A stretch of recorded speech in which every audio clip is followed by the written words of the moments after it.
So we just got done with qualifying for doubles. Me and Jesper bowled pretty decent, and we're gonna make the cut for the match play. We got off to a really good start. Turns out that I don't know if they changed the format or whatever, but we're bowling only on one lane, and then we bowled 2 games in a row on one lane. So we started out getting 10 minutes of practice and then bowling 2 games on the same lane. We set up that lane really nicely and got off to a really good start. We had 500 something for 2, which could have been a little bit more. We had a pretty big break due to a scoring system malfunction between games 1 and 2. So I think it could have been a little more if we could have gone right into game 2, but we got off to a really good start. Then when we moved lanes, we went to a lane that only had urethane on it. And this is the part I don't like about urethane. It's completely different. It's like bowling on a different pattern, basically. My adjustment ended up being moving, let's see, I moved 6 right with my feet. I probably moved my break point about 5 boards left. I switched to an earlier smoother ball, and actually had to make sure I kept my speed down more than I did game 1. All of that to just get the ball to the pocket. Like completely different strategy. We made it through that lane. It wasn't great. I think we got like 2-0, 190, but we didn't kill ourselves. Yeah, it just is what it is. Then next 6 games we bowled decent. We got on pairs that some had a little bit of urethane, some had a little more urethane, but all in all they played similar, and it was a matter of figuring out, well, is it this ball or is it this ball? Is it a little higher speed or a little lower speed? And we did a decent job. We got caught a little bit where we're a little in between sometimes, but we never bowled a bad game and just kind of grinded our way through it. So I think we're pretty happy with how everything went. And we bowled a big game the last game, where both of us had a really good look. Me with the RST X2 and Jesper with the dark code. And it was one of those days where it felt like could have been a lot better. And looking forward, it needs to be better if we want to have a chance at medals. But at the same time, it was a lot better than yesterday, and it was good enough. So positive for today. Nice little bit of success after yesterday, and me and Jesper are happy with what happened today. So one of the interesting things that happens when you're bowling championships is that the lanes change throughout the week. It's not just the field changing strategies, it's also the lanes changing due to them being temperature changes in the building.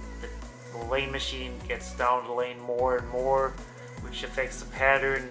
Everything just changes, so it gets a little bit different every time you bowl on it. And we're definitely seeing some difference here compared to what we practiced on in the official practices. I would say this time it seems, I'm not quite sure why, but it seems a little different than normal. Usually when we're bowling tournaments and championships, you start out having something that's fairly clean, hook a fair amount down lane, and you might feel like there's a little more room to the right. Usually that's because there's still some dirt on the lane, which makes it a little bit cleaner. There's still some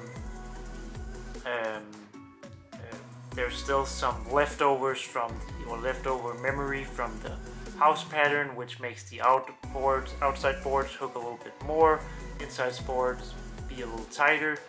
And then as the week goes on, everything gets a little cleaner, everything gets flatter. You start seeing more friction in the front part of the lane, they get tighter down lane, and everything gets a little more difficult usually.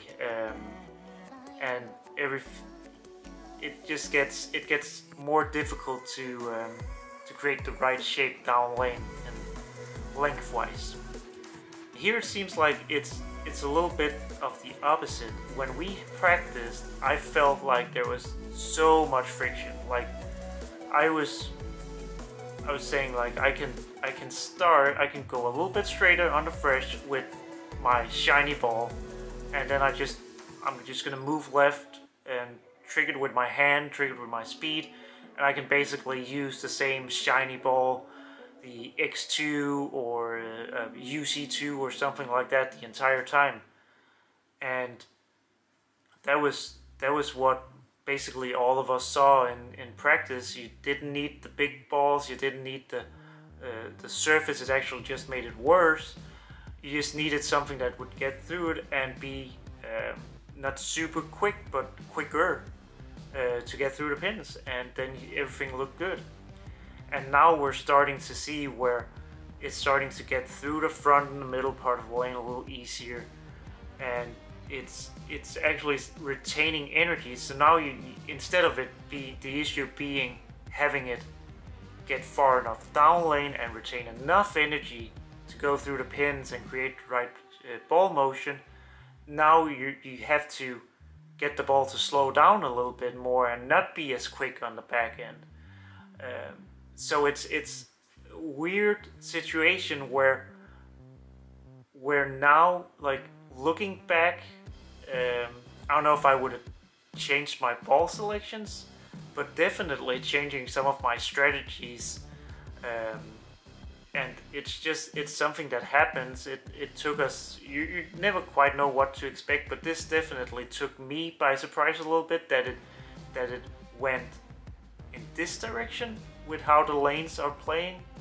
And it's just how it is. Now we have to make adjustments to it. Today made some surface adjustments, and it looked pretty good, at least worked out better than yesterday. So the picture's starting to be a little bit clearer of what's going on, but it's hard, it's difficult to guess what's going to happen, what's going to be the right adjustment, and that's how bowling is. You have to guess and cross your fingers and hope you guess right. With everything being bigger at the World Championships this time, I'm trying to do a little bit of statistics, so I kind of can evaluate my own performance, just for fun. See if my feel of my performance matches what I'm seeing in the results. And for the doubles today, we bowled 10 games, me and Jesper, alternating frames. So I had about, I think I had 57 or 58 shots, a couple fill shots that didn't really matter, but around 57 shots. I had, let's see, I had 35 strikes, which is pretty decent.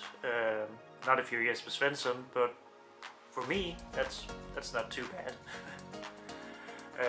I had 13 9 spares, and then I had 2 opens. I made 1 split and a washout to avoid opens there, but I had 2 opens total, and a few 3 or 4 8 spares, a couple 7 spares.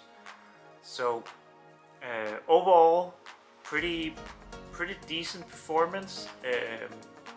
Had control of the pocket for most of the block, which you can kind of see in our scores, that we were never in big trouble. I don't think we had that many opens overall, and most of the time we left ourselves with 9 spares or if we missed, it was a fairly easy 8 spare. So overall we did a pretty good job of controlling what was happening in front of us, and when something weird happened, we were pretty quick at finding the pocket. We probably need to strike a little bit more to really get to the top here, but I think today was a good sign that we're getting closer to figuring out what the move is. Now we just have to make the move quicker and be a little bit better with it, so when we make the move, it's not the right move to get to the pocket and then we have to figure out how to strike, but we make the move and it's the right move to get to the pocket and strike. So it's a little bit of work to do, but pretty happy with my performance today. Yeah, that's something to build on for the rest of the week here, and just have to see what happens. Remember to like and subscribe to Emax Bowling, and drop a comment if you want to ask a question about doubles today or what's happening in the rest of the championship or something. And then I'll make another video tomorrow when we get done with singles, and keep doing videos every day when we get done with bowling in each discipline. So hopefully most of them will be positive like this one, rather than being negative. So so fingers crossed, and see you in the next video.